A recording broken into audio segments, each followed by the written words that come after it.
How to turn on or turn off 360 audio recording 3D sound in camera on Samsung Galaxy S26, S26 Plus or Ultra. First, tap on the home button to return back to the home screen. And from the home screen, open up the camera app.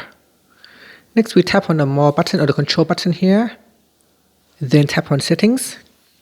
Now in camera settings, go down and tap on audio options. Next, tap on 360 audio recording. Tap on the toggle button to turn it on.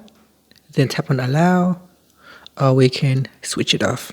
When we turn this on, the zoom in microphone will be switched off.